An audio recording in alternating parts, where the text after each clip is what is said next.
Hello, welcome back to the David Watson podcast. One of the most difficult things in life is probably how do you be a good parent? Where does that start? And what does it encompass? And how do you prepare your kids for adulthood? Well, today I spoke with somebody that wrote a book about it. And we had a great chat, and I hope you enjoy it. Hello, Jeff. Welcome to the David Watson podcast. Thank you very much for joining me. How are you? I'm good, and thanks for having me, man. It's a privilege to be on with you, David. No, thank you. And it's very nice finding out how you heard of me, because it was an avenue I'd almost forgotten that I was on. So that's very, very good news. Very good news for me. So you wrote, is it the... How many editions of this book has there been that you've written?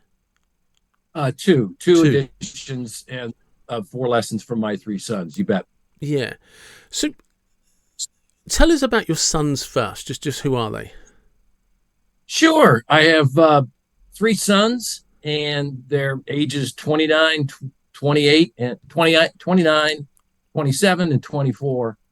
And they're all 3 military officers. 2 are in the United States Navy, and 1's in the United States Army. And the book just details, their paths from being young children all the way to how they got to where they are today. And it, like we were speaking about earlier, I pretty much wrote it because I had a big concern about how parents and kids were developing in these last 20 years, and the premonitions that I had 6 or 7 years ago, alas and unfortunately, are starting to manifest themselves. Yeah, they are. It's I don't know if challenging times is the right way to describe it, but things are, when I compare, and I've had this conversation a lot on the podcast, when I compare my childhood, and I was born in 1974, we actually had a lot of hope for the world, and we actually looked forward to what was going on. I think America in the 70s and the 80s probably had was thriving, certainly it looked like it on TV to everyone else. And I think one of the significant differences was we got bored. Because you got bored, it made you curious. And the way to fix being bored as a kid was to go out and learn things, to discover things. And we didn't have this fix that people have today on their phones or on their iPad. It just didn't exist. And so, and it's like I talk to people about who obviously grew up in an internet era. And I was just like, no, if you wanted to know something on Sunday, you had to wait until Saturday when you could go to the library. And it would be important enough to you that you would ask your parents to take you to the library, right, and go and get the books and go read and study and figure out what something was. And if you had nothing to do and you got too bored, you would just walk outside and see if there was an adventure somewhere 2 miles away, because you had nothing else to do. Right. I like that observation because it kind of fits in with the whole ethos that I push in the book, but that I've been pushing outside the book in podcasts and interviews everywhere else, blogs, commentaries. You hit it on the head. If you were bored, to borrow, some words you said when you were talking to Justin Waller, you have to take action. Yeah. And today, the instant gratification of being able to pull something up on this crazy thing right here ameliorates against wanting to know on Sunday and having to wait till next Saturday to find out about it, because you can find out about it in 3 seconds. Mm-hmm. So you get this addiction to instant gratification. And then, of course, it's such a passive endeavor that it has become, since the introduction of the iPhone in 2007, 8, and then broadband in 2010, which really opened up wide swaths of internet and streaming and faster communication. You've got today where a typical kid between the ages of 10 and 18 is spending 8 hours and 47 minutes a day on this thing. And that's just the phone. It doesn't include schoolwork or anything else, which is more time than a kid sleeps. So the childhood that you had is now all the time that you were bored and wanted to do something, or as you pointed out, get outside, is now just encapsulated in this.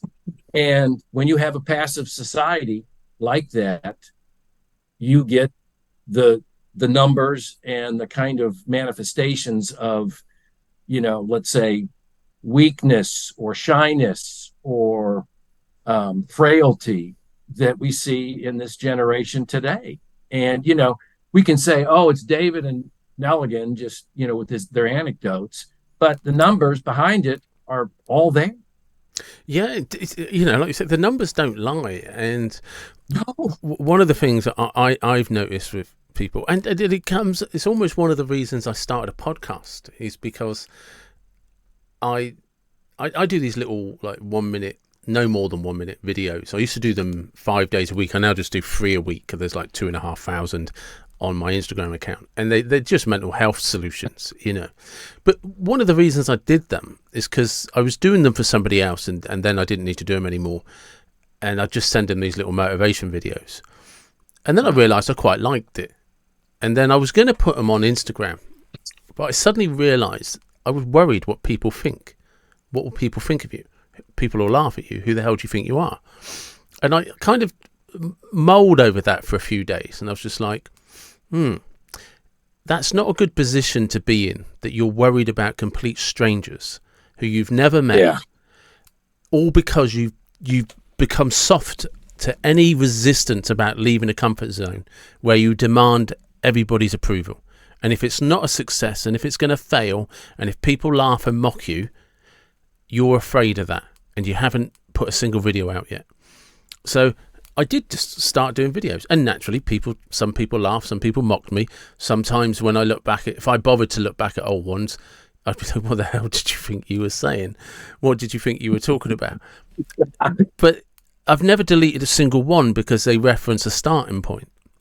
And I know when I look across all platforms, collectively they've been viewed over 1 million times. Some people send you messages saying, hey, thank you, do you know what I mean? That really helped.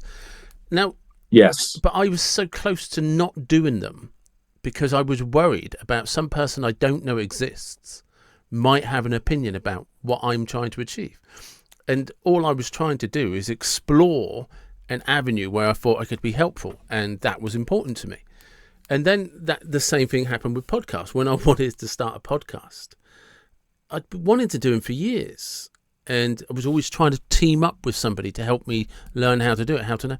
And ultimately, when I boiled it down to why it had never happened, it's because really nobody else wanted to do it.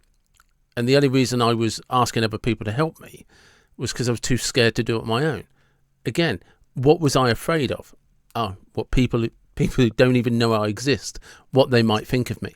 And I just like, this is a crazy way to live my life, because I'd become afraid of something on the internet that I could actually just avoid by not going on the internet. But it's like people don't realize these little things, when they get in your head, they stop you doing the greater things in life, the bigger things in life.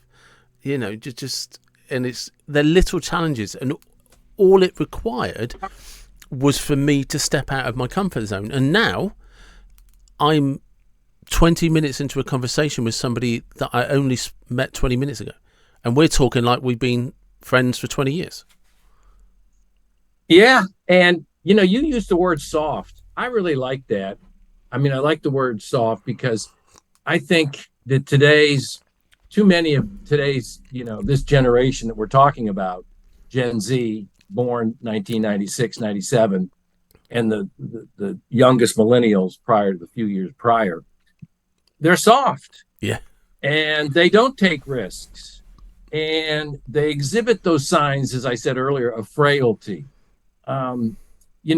There's a reason that 52% of kids between the ages of 18 and 32 live with their parents, because they just haven't made that jump to what we call adulthood. Yeah. That is, they haven't taken those risks. They have been kind of in this cocoon, always framed by the phone. And maybe they, just as you said, they've been scared of, their own social skills have not been good. So they're frightened to go out and be with people. So that's why they're still home with mom and dad. And if you're 24 years old and home with mom and dad in the basement, where does that end? Do parents and kids think there's going to be some epiphany at 25 and the kid's going to go out and become a contributing, member of society? And so when we talk about this softness, and the number of people living at home, the number of kids between the ages of 10 and 22 that have had a major depressive episode in the last 6 months, when you got 24% of kids up to the age of 18 are obese or overweight because they're not outside, like you said earlier. And here's, David, I mean, you talk about a soft or frail or scared generation. 3 different surveys, Forbes, MarketWatch, and Resume Builder, show that college grads in the last 3 years going to a hiring manager for their first jobs, 1 out of 3 bring their parent to them with them to the first interview. I see. So the reason I'm laughing, because I used to work for a supermarket in a night shift at least 10 years ago now. And that used to happen. These kids, these teenagers, early 20s, late teens, early 20s, would be turning up with their parents for job interviews. And the parents would want to sit in the job interview and answer the questions. Right. You can't. Right. Yeah. And now you take your supermarket experience and you move that to people who have a college degree and they're age 22 or 23. And their very first job, whatever the size of the firm, if it's 100 or, 50,000, are sitting in front of a hiring manager with their parent next to them. My gosh, of course, it's unbelievable that the parents and the kid think that that's the relevant way to do business on a first job interview. So when we talk about the softness or the frailty, all the numbers, and there's many more that show that you've just got this, this generation that's just kind of wandering around. And it's my ethos, and has been for years, that it's the addiction to electronic media that has caused this. I agree, but I also have a different theory as to how we got here. Okay. Do you mind me asking where? I love that phrase. Do you mind me asking, as I'm about to ask a question, is where did you grow up? I grew up in Los Angeles. So what era was that? Los Angeles, California. I grew up in Woodland Hills. I was born in Santa Monica. Okay. And then grew up in Woodland Hills. And, loving family, great dad and mom, brother and sister. And what dad was a hustler in the music business. Okay. And, pardon me? Yeah. So what did your dad do? He was a hustler in the music business. He was not only a teacher, but he was an orchestrator and arranger for production companies that would put on movies, TV series, the LA Olympics, those kind of things. And what sort of decades are we talking about here? 50s, 60s? Yeah, I grew up in the 60s and 70s. Yeah, 60s, 70s. Okay. And I left for college in 76. Yeah. Do you remember your grandparents? Very well. Yeah, both sides. Okay, where did they come from? One pair of grandparents lived in California, in about 200 miles from us to the north, and the other set of grandparents lived ultimately in Salt Lake City, Utah. Okay, so and we'd be looking. You're probably looking at 20. That they would have been survivors of the 20s depression. Oh yeah, I mean, you started this. We were talking earlier before we even started the podcast. We were talking about. You mentioned the challenges that kids faced. And, and I hardly have to tell a Britisher about challenges. You mentioned the Depression. My dad grew up in the Depression. Yeah. So, and at age 15, he was working in a vanadium mine in the Sierra Mountains, a mile below the surface of the earth. And then at age 18, he participated in the invasion of Okinawa. And then when he was 19, he was patrolling Tokyo during the occupation. So when people talk to me about challenges that kids have today, it's laughable. Right. So this And is for a Britisher growing up during those time periods, yeah. life was awful. You guys were rationing clothes and food in 1952. Things were tough. Yeah. So can you imagine telling your dad, if you could somehow go back in time, bring your dad and any of your grandparents forward and have them in a room with a child or an 18-year-old who says, I don't feel safe. I don't feel good. How would you make it make sense to them? They couldn't. They would think that the kid had been touched by some spirit, or that he was mentally deranged. Can you imagine a child, a 16, 17-year-old saying to your dad or your grandparents, I don't want to work there because I don't feel like it. The job doesn't feel inspiring. Right. It's like saying to my dad saying, you know what? I don't really want to be on these beaches of Okinawa right now. Yeah. I don't want to work the mines. Yeah, I don't want to be in a mine at the age of 15 hauling ore to the surface of the earth, But that's what I'm saying. The excuse factor, well, because the enabling factor. Yeah, so one of my theories, and I've discussed this a lot, not the theory, but I've talked about this experience on the podcast before, when my mum is Irish, and so when I was a kid growing up and I went back to Ireland with my mum's mum, my nan, this story used to haunt me, because we used to stay at the family house in Kilmarnock, and we'd walk to go and see her sister, my Aunt Betty. And I don't know how long this walk is. It's not going to be that long, but when you're 10 years old, it felt like I was on a trail. And every time we got to this crossroads, there's this water pump. And my nan would tell me the same story every time we passed it. Didn't matter which direction or how many times in a day we passed it. That when she was my age, before school, they used to have to walk up there with the buckets, fill them with water, and then drag them back down to the farmhouse. And they never had shoes because they were too poor. And the only time they had shoes was on a Sunday. And the house, because there was 13 children, was split into 2 lots of people on a Sunday who could go to church, because there wasn't enough shoes to go around all of them. So they used to have to share the shoes. So I'd hear this story at least twice a day every time we went to Ireland on holiday. So when I'm talking to kids or I'm talking to teenagers or young adults, I've got this echoing in my head.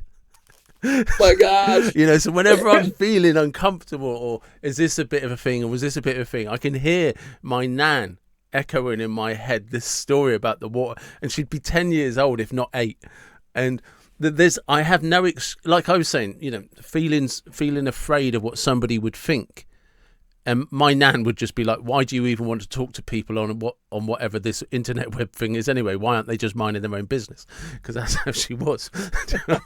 So she wouldn't understand that concept anyway. But you couldn't explain to my nan that you didn't do something because you didn't feel like it. That wasn't a concept. And if somebody said to you, I've got this job and it's 300 miles away and it's minimum wage, but it's a guaranteed job for the next 2 or 3 years, they would be chipping in to get you your bus fare to go there to do the job. And everybody would be asking everybody if they know anybody in that area that they can write to, so you've got a room to stay in. Right. And see, that's what I'm saying about Britishers not needing any lectures about how tough life is. Oh no, we're just as soft now. They're just as soft. Yeah, but I'm saying your generation and prior, and that's why in the book, I early on with these kids at a young age, I almost gloried in having them be in trials. Yeah, because from your career and the careers of people around you that no one gets a free ride. Every day you hit a wall, an obstacle, a setback, and you either get over it or around it or somehow live with it. And from the times my kids were 5 and 6 years old, I gave them tests all the time in order to make sure that when they faced further tests at 7 and 8 and 9, that they could get over them then. And then, of course, now at their ages, they face tests every day. I mean, tests where lives are involved and hundreds of millions of dollars of equipment are involved. So they've been trained to hit these obstacles and flatten them. But when you talk about your Nan, people will say, well, kids today, they have different challenges and everything. But no, they're not real challenges. It's the human condition. Yeah. It's the human condition. You're going to have challenges. And if you're a parent who acts as a snowplow through all of the challenges that your kids never have to face because you've already knocked them down, your kid is 24 and he or she is living in the basement and they're playing Minecraft and you're going, what the hell do I do? I mean, because I find it interesting as well, because one of the things that, and it took me a long time to learn this. It took me a massive amount of time to learn this, but those little trials that start off as a childhood and a teenager and your early years, if you don't develop some like form of self-preservation so that it doesn't literally kill you or feel like it's going to kill you, it doesn't prepare you for the real disappointments in life. Like when you don't get the job, when you break up with a girlfriend or somebody you love dies, right. You and the reason it doesn't prepare you for them is because you haven't learned any skills in dealing with loss and disappointment. Like exactly, I feel like the world has been ripped out of me right now. How do I get up and walk out the door tomorrow? It's right. That comes from the tiny processes of struggle and failure. Yes, and they start at an early age. When my kids were really young, I decided, okay, now we start. And the eldest was 7 and the youngest was 4, and we were in this big indoor shopping mall. And I gave each kid a $5 bill and said, go get change. I said, I don't care how long it takes, but don't come back without $5 in change. And so it took some time, and they struck out at some stores, and one kid came back with 20 quarters. But they came back and they were excited and exalted that they had passed this test. They'd gone into strange places around strangers on their own, each individual, and done this. And then the tests would just increase. We'd go to a restaurant and I'd say, you, Junior, memorize the entire order and tell the waiter and the waitress what we want. Or we're at an airport. Here's all the paperwork. Go get us 5 boarding passes. Or here's my ATM card. Go get the old man $300. Here's the passcode. So early on, these kids were used to tests in the real world where we all live. And there was no snowplow in front of them, and they had to do it. And sometimes they failed. And sometimes I would take them someplace and say, well, to a theater production, they were at a boys' school. They were going to be actors in the girls' school, in the upper school for Pirates of Penzance. And I said, look, if you don't want to do it, I'll be waiting outside. And the 2 of them went in and I just drove away. And I came back 2 hours later and they walked out with their pirate gear on and swords and tunics and, bandanas. And they got in the car and I said, I'm glad I didn't wait too long. And they said, Dad, we know you'd left. We know you'd never stick around. We know this was a test and we had to do it. So when you're doing those kind of things at the age of 7 and 8, then when you're 26 and you're on the bridge of a guided missile destroyer and dodging mines and Iranian patrol boats, you can do the job. Yeah. And at that point, 250 men rely upon you. So that's what I mean about giving them tests early and not being the snowplow parent. And too many parents today don't allow that to happen. Kids today, they become very disheartened when they're faced with a simple challenge. Instead of kind of understanding that, no, that's just life, and that challenge could be, Right. this morning's challenge for me was I didn't want to have a workout. Okay, nobody cares. Go and have your workout. Yeah.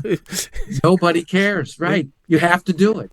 So, I mean, and intergenerational snark, that criticism has been going on as far as back as Socrates, and so there's nothing new with that.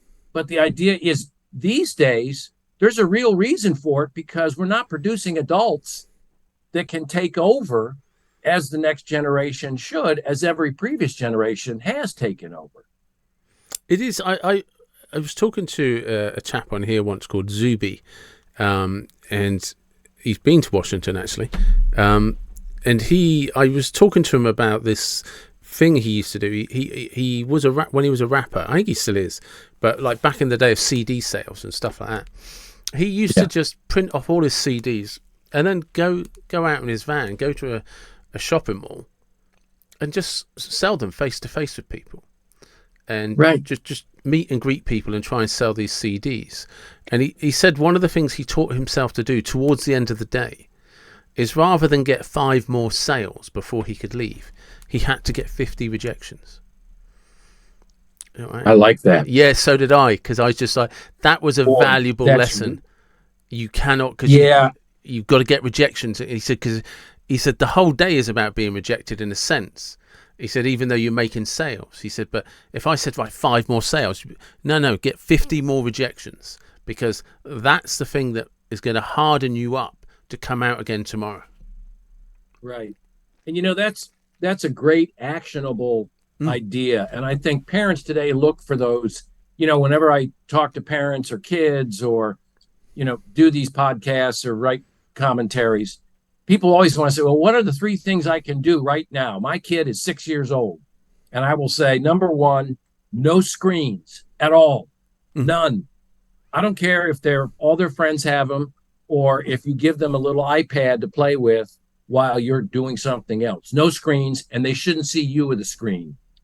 Number 2, you've got to put them an hour a day. And you mentioned this right at the beginning, outside in nature. Walk in the block, walk in a park. You have to spend an hour with them, just walking around in this huge, glorious, wonderful world. And I don't care if it's, the beat up warehouses of Manchester or Birmingham. Get them outside to see what it really looks like with people and everything else. And the third thing is, you've got to read to them at least an hour a day. You sit down with them and you read a book. And if they can read, then you sit right next to them and you read. 3 things that require no effort and no talent that they can do to make that 6 years old a little bit more wiser and a lot stronger than they would have otherwise been. Another thing as well is, I'll add something to that if I may, is sure, with today's resources such as YouTube, there is like 101, if not 1,000,001 projects on YouTube where you could sit a child down at 6 years old and say, right, we're going to learn how to safely blow something up. Do you know what I mean? Like just simple chemical reactions, right? And say, right, we're going to watch a video to just, I remember, this isn't blowing anything up, but I remember watching this video where you got an old CD cover, you had to cut it into 4 triangles to make a pyramid, right? And then there was an app on a phone, and you could place the pyramid over the top of the phone with this app, and it created a hologram inside the pyramid. And it's just, wow. Yeah, right? So it's just like, right, that's what you should use the internet for with a child. Say, right, here's a project. What do we need to do to make this happen? And then you've then got to take them shop. They've got to write a list out.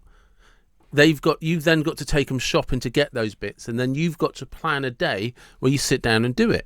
And you can do that with everything from a hologram, to how just simple making paper airplanes. Let's see if you can get them to fly the furthest.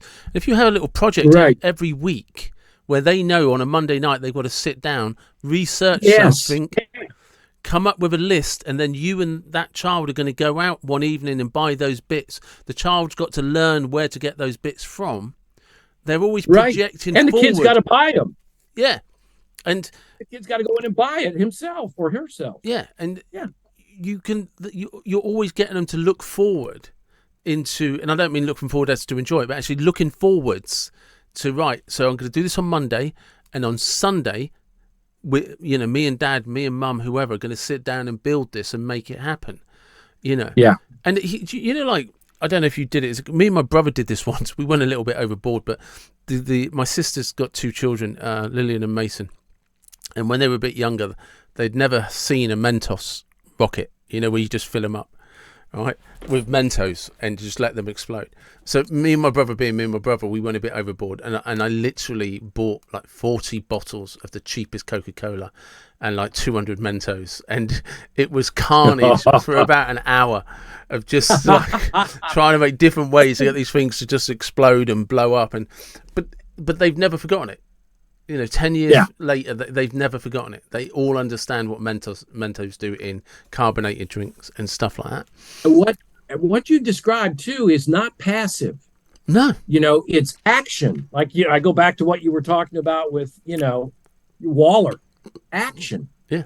And so that is action, and also to the routine of, hey, it's Sunday night, and tomorrow me and Mom and Dad are going to sit here and do something, all of us, or some of us. Yeah. And you get in that groove. That was another big thing with routines with my guys, that life was just one thing after another that they had to do, and there was no excuses. But if you've got a 10-year-old that sat down for the last 4 or 5 years every week, made a list, figured out where to get it from, then plan it for what they're going to do with their parent, when they turn up at school to do something, they'll just go straight to the teacher. Well, have we thought about this? Are we going to do this? And they'll be planning everything, and they'll have it all laid down. And they'll get to the part where when something doesn't happen, they'll come up with solutions and be problem solving from 10 years old. Right. And that's another thing, when you're talking to Waller, he said, you asked him, what's the number? You said, what are the 2 or 3 things that are really key to you? Here's a guy that went from, like you said, the trailer park to a private jet. Yeah. His first thing was problem solving, and his second thing was building resilience, because there's going to be a lot of failure, along the way. And I thought, that's exactly it.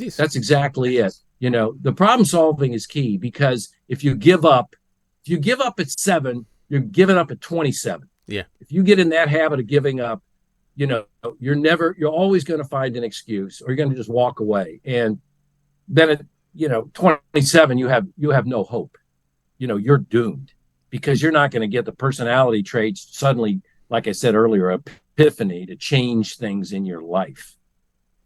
It is, and it's interesting, because when people talk about kids today with their anxiety, their mental health problems, and you just like, no, they're just consumed with self-doubt. That's in a nutshell. Their anxiety is real, but it comes from self-doubt, because they've like the energy that you might use to go and fix, for a weekly project and something to look ahead for, is now just being used doubting yourself and like why you're not perfect, why you're not this, why you're not that. So you've got no boundaries in your own mind about what's important and what isn't. Because you've never developed nothing, and because you've never developed nothing, you've never discovered a passion that takes you somewhere, that leans you forward, and that's massively important. I mean, I'm 50. What's this? July, isn't it? Yes, I'm 50 in September. All right, you graduated in '76. You said, didn't you? Or left? You said. Yeah, I'm a little bit older. Yeah, a little bit older, Mr. Watson. But you and I are still doing things. Oh, we have to. Yeah. Yeah. I mean, and that's because it's part of the routine. You were telling me about your routine earlier before we started this. You do the podcast, you take care of the individuals, you have something on the side. You get in that groove. A famous Englishman, Chesterton, once said, "One man's rut is another man's groove." Yeah. So you and I are in this groove, and I have a regular job a real job on the side, and And so we have that groove of just getting up and just knowing what we need to do that day that's going to advance us forward an inch or a yard. Yeah, it doesn't But matter. up on your idea of self-doubt, I totally agree. The other part of that self-doubt is self-obsession. Yeah, People today are self-obsessed and self-absorbed. And, if parents are listening, whatever parents are listening to this right now, when it comes out is, yeah, you can turn around a kid at 6 and 7. I started that, and my validation is there. No one can come back at me and say, well, you don't know what you're talking about. I do know what I'm talking about. Okay. My kids aren't in the basement. mm. But the second part of it is you can turn around a kid at 17 or 18. It's just you have to be firm and you have to have those actionable items, Yeah. that routine that you talked about earlier. And you can do it. It's going to be tough love. It's going to be, frankly, shock treatment. But what's the alternative? A kid at 30 who's still calling himself a young adult, that's not going to work. There's no end game to a 30-year-old young adult, working at the supermarket as a bag boy. No, that can't happen. So I would agree. I would agree that self-doubt and the self-obsession, and then the key is to get the kid off of himself or herself and thinking about a longer path down the way. It's interesting because there was two things that sprung to mind there. One was there's this meme that goes around the internet, and I can't remember if it was Nixon or Kennedy, but it was basically the fitness test at schools for boys who were like 15 or 16, and there's this idea in schools in America that they all had to do pull-ups, go across the old chain like monkey bars, do jumps. Yeah. There was this thing that they were all expected to do. It was a standard high school thing, and at some point somebody decided you didn't need that. And the other thing that sprung to mind is one of the things I think that people have given up on is getting involved with their kids. They're on the phone with them. Yeah. Just no. Yeah. You should be you should be proactive with little projects, little things. And I've got a friend of mine, he's got 2 children, and him and his wife are really big on, I don't know if they still do it, but because he takes them sailing a lot now. But they were doing this thing called geoscaping. And it's like yeah. And I know all about it. Sure. Yeah. They did that for hours every weekend. Take the kids out. Let's go and do this. But And that's, again, then you combine the several things at once. Combine the outdoors. Yeah. Even if they're, as I said, even if they're geoscaping around, the warehouses of Birmingham. Yeah. Second of all, there's a goal. There's a goal at the end. That's key. So, and third of all, you're spending time with your kids. You mentioned parents. You're right. Parental engagement is key.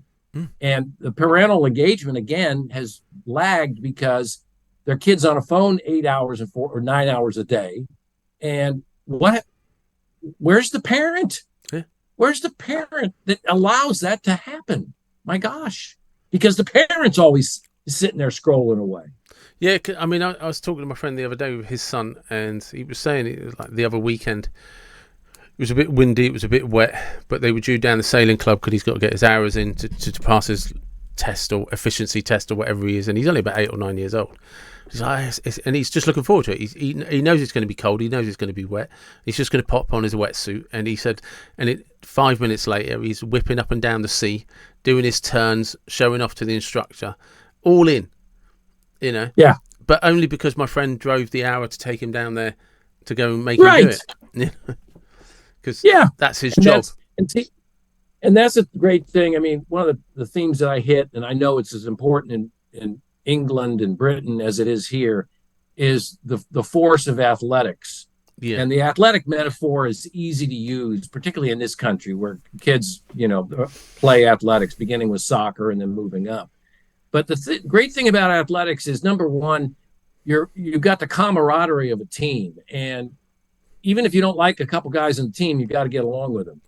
And the second thing is, if you don't want to sit on the bench, you've got to improve yourself. You've got to be that guy out there in the wet and the rain and the cold, getting better. So that's a personal discipline there. And third, of course, is the adversity that we've talked about this entire time. At the end of the game, there's a winner and a loser. And if you're comfortable being on that losing side, that's not good. So, No. but you can use that metaphor in anything. You can use it in scouts. You can use it in the robotics club, in theater, in the marching band. You can use it in anything where kids get together to have a goal. And so those elements that build you early on, those key values, will last a kid forever.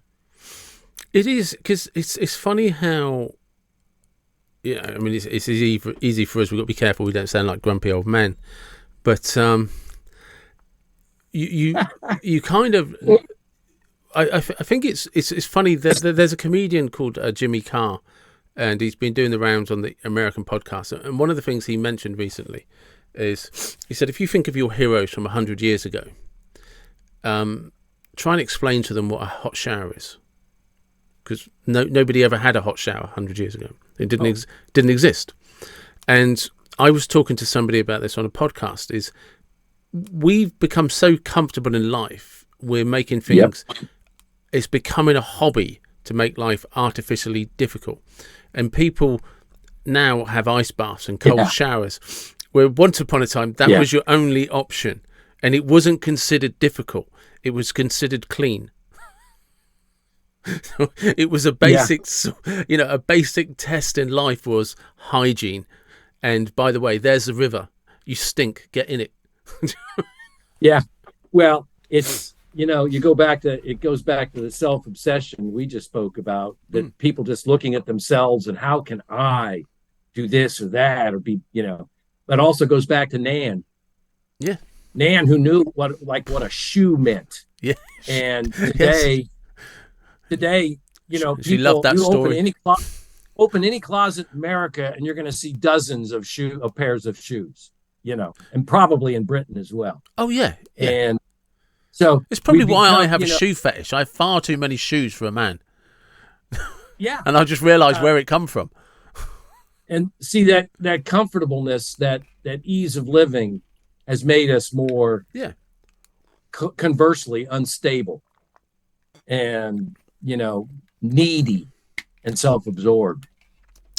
It is. It's interesting. And you recognize things in hindsight. I have a friend of mine, and we're very fortunate. His father-in-law owns a few acres of woods, and so a couple of times a year I go down to see him, and he's got this little shepherd's hut that we end up sleeping in, over the weekend, and we literally just cook steaks on a fire at night, go for a walk in the around the hill sort of thing, and that's pretty much it. Living as basic as you can, because there's no electric there, there's no water there, so anything you have to have carried up there. I mean, to be fair, we drive, but once you're there, you're stuck there unless you're, because there's no amenities there except this old shepherd's hut, and we talk about when we're there just how nice it is, just having that silence, and just not doing anything. And it's funny. I was sat there, not the last time, it was the time before, and this is weird because I would have been 48, 49, and it was the first time ever in my life I'd led in a hammock. And you can imagine It's like, I know. It's late summer. I've got all these beech trees above me. There's a slight wind and it's slightly warm. And all I can hear is the rustling of these leaves. And I'm lying back in this hammock. And literally 5 minutes later, I just get out and he's like, "You all right?" I said, "Yeah." I said, "I can't lie there." I said, "Because I won't move." I said, "If I could feel this relaxation coming over me. And I wanted it desperately. I wanted this stillness. But that would have been the weekend done. You wouldn't have got me out of there for another 3 days. Because it's just that, and I was just like, wow, this is, Right, and that's the simplicity of life. Yeah, it was just simple. That's the point. You're right, and that simplicity of life is actually, it's good, because then you appreciate everything else you get. I mentioned in the book that 2 of my kids attended military academies, and I was in service in the Army. And so you go from, modern culture into that military barrack scene, and suddenly you're in that simplicity of life Yeah. where every move is orchestrated by someone yelling at you for months and months and months at a time. And that's a good return, back to basic nature. Mm. And so that simplicity, it can be appreciated, particularly someone like you who has been through the storms of life, at age 48 or 49, and suddenly realizes, hey, I've reached this point and I understand it and I appreciate it. And all that came before led to this. Well, it's interesting you say that, because I said to you, like, I worked in head injuries and stuff, and it was never a plan. I actually was living in London, and around my late 20s, I got into trouble with the law. Ended up getting arrested. Thankfully didn't go to prison, but actually it did look like I would go to prison. And Wow. as a result of not going to prison, I ended up bankrupt. So I've got no money. I ended up living at home with my mum. I still live at home with my mum, and because I nearly went to prison, I ended up bankrupt, and I had to completely rebuild everything from scratch. Yeah. And this is that thing we were talking about in the beginning, that if you don't have these little challenges, nothing prepares you for the big ones, right? So I've got nothing. I've got no money. I don't have a job.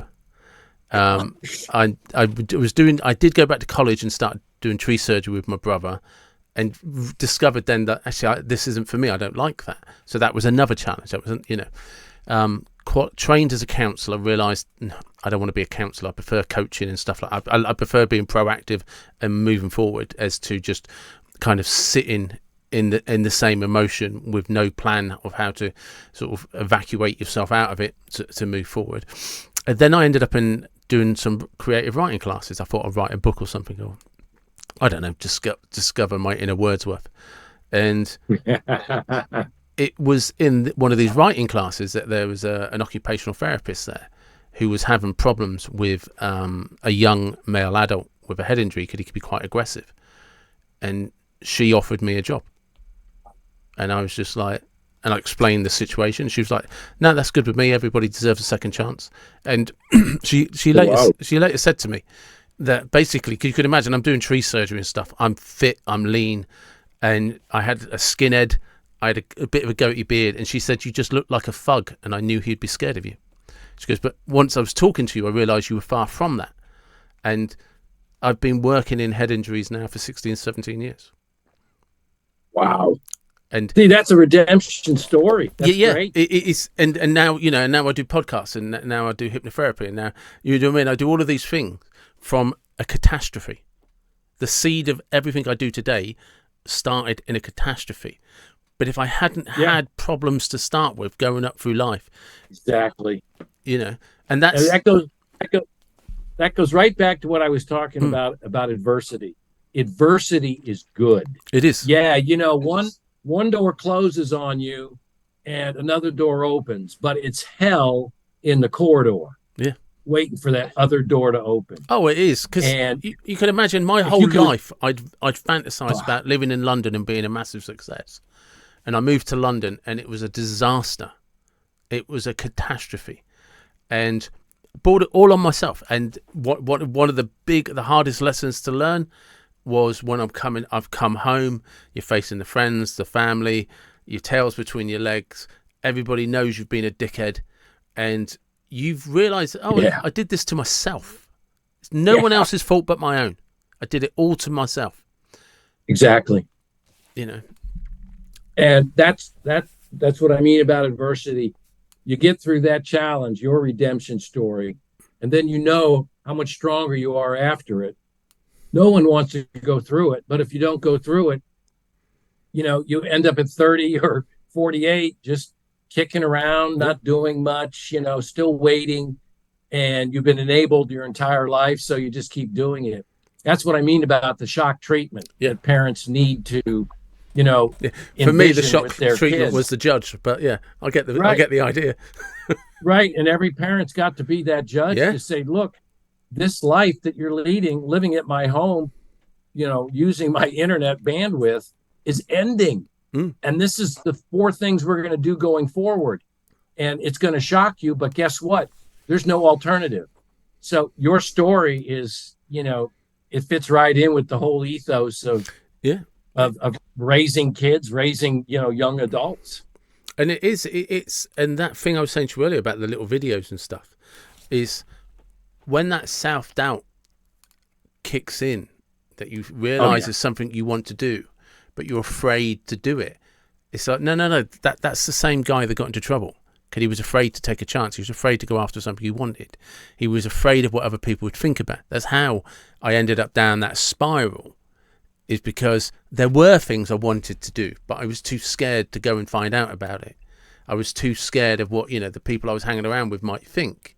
And you're like, right, and it's through those adversity and trials, pardon the cliche, but it's because of those that you become familiar with that kind of shadow that follows you around your entire life.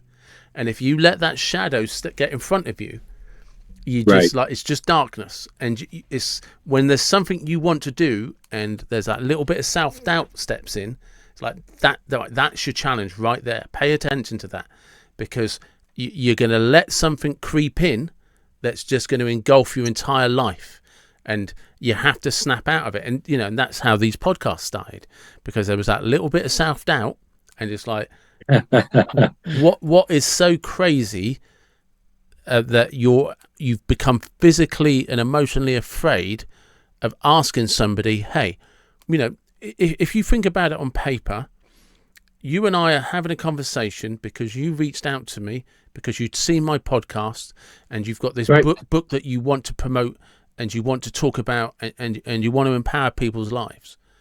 And there was a version of me 3 years ago that was afraid of contacting you to say, hey, I see you're doing this great stuff. I'd love to talk to you about it. Would you be interested?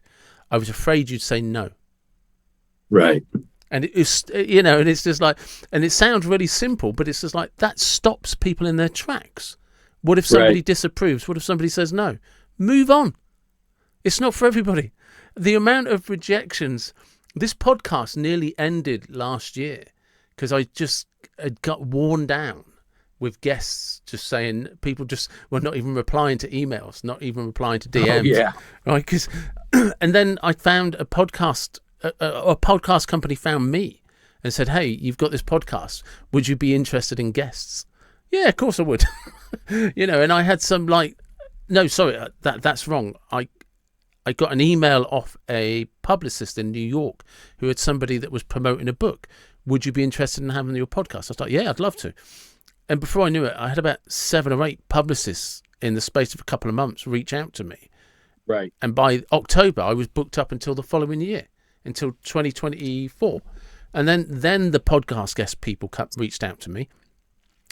And now I've got this spreadsheet with 200 people on it who've all asked to go on the podcast.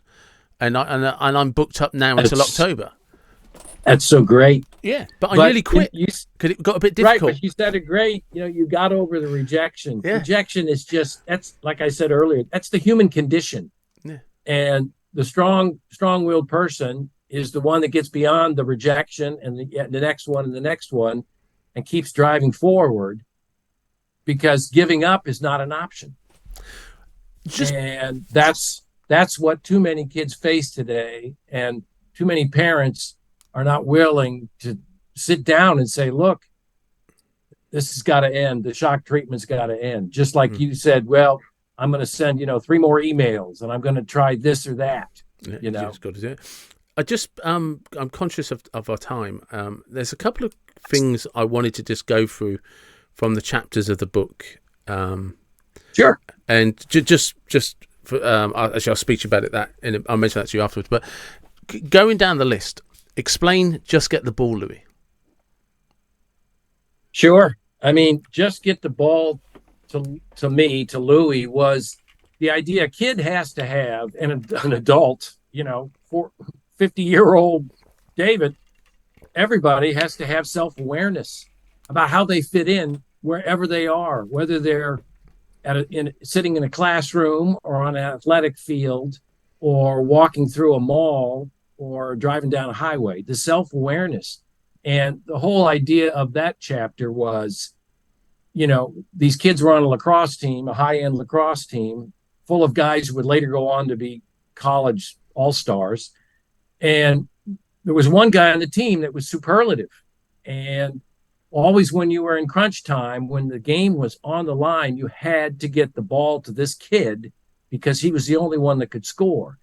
And although all the kids on the team had a very healthy ego, including my son, they all knew, boy, at one point, we got a minute left. If we've got to get the ball to Louis because he'll put us over the top. And that's that self-awareness. That's that part of being in a team and knowing what your role is and doing your role to the best, but also knowing the strengths and the weaknesses of yourself and everybody else. And it's a good dose of humility, but it's also a good dose, like I said to begin with, of self-awareness. The next one, it's simple. If you demand good conduct when you're around your son, he'll exhibit it when you're not. Yeah, that's a great one, David. It goes back to what we all know about a good conscience. A good conscience is doing the right thing when no one's looking. And, with my kids, it was always the idea that I would be, when I was around them or anybody else, and they were in my presence or not, I was humble and compassionate and kind, but also, tough, true to my values. And one of the things that always happened was when I went to their games, and I was talking earlier, I was asked to add up how many games I'd been to for my one kid who now was a West Point rugby star and first team All-American in the United States and now plays professional rugby. And 1,200 games, 1,257 games I've been to for one kid over the course of his life, 4 years old to 24. And so you can just treble that. That's how many games I went to with the other kids because they also played in college sports. And I would always, at their games when they were young, show up in a jacket and a tie, and which was unusual. Mostly I was coming from work and then I had to go back to work or whatever. But my kids once asked me, they said, Dad, every time we see you at one of our games, you're in a suit and a tie. And I said, here's the deal, guys. I'm going to tell you this once and I'm never going to tell you again.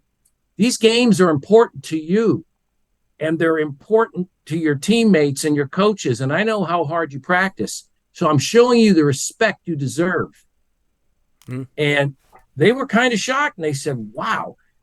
But it was the idea that your attitude and behavior and your look in front of your kids was always, I respect what you're doing here. And I'm not going to show up in a torn t-shirt and trunks.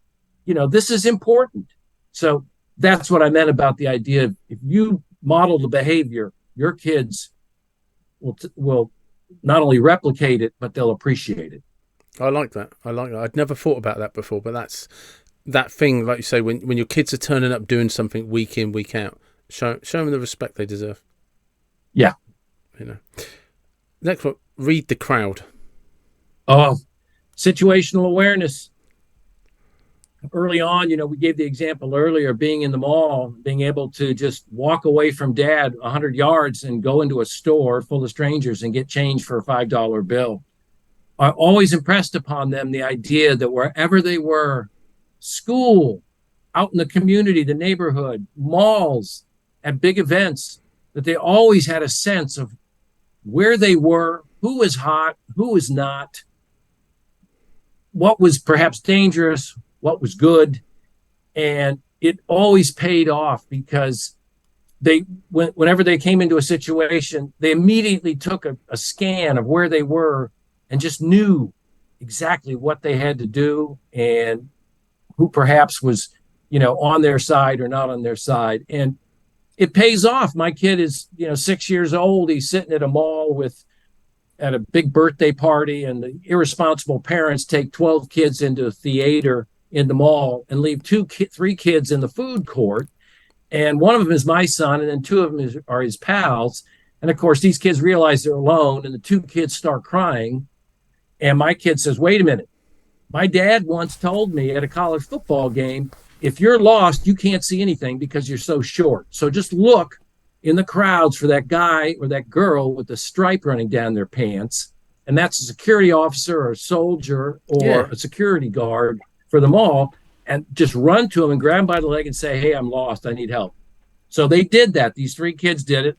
They finally got a guy, and they ran and grabbed his leg, and he hooked him up with the parents in the theater, 10 minutes later.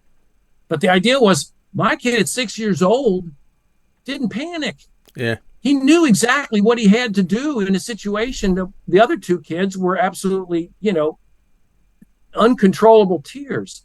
And that just pays off because later on in their, not only their college life, but their military lives, they've been in the same kind of situation. And not only have they been responsible for a lot of men and women, they've had to make the decision on their own immediately. And so that's what I mean about reading the crowd, knowing where you are. That's good. I like that. This one was the title to chapter 5, Hard Truths That Can Create Ambitious Kids. Yeah. Again, we've covered so much ground, and this was part of it. It began even before the podcast began. We were talking about Stonehenge. I'm one of those, I'm old school.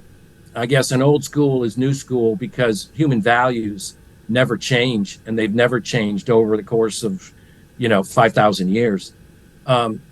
Performance is what counts, not feelings, not emotions, not the current voguish sayings or ways we look at the world and all the catastrophes that could engulf us. It's all about performance. And one time we were driving into this high-end prep school in the mid-Atlantic near Washington, D.C., and there was all these banners, justice, inclusion, diversity. And we read them off just like that. And then I said to him, look, test scores, grade point average, all conference lacrosse. And the kid is 10 years old and he starts laughing because he gets it. Don't tell me about your feelings about justice. Just perform.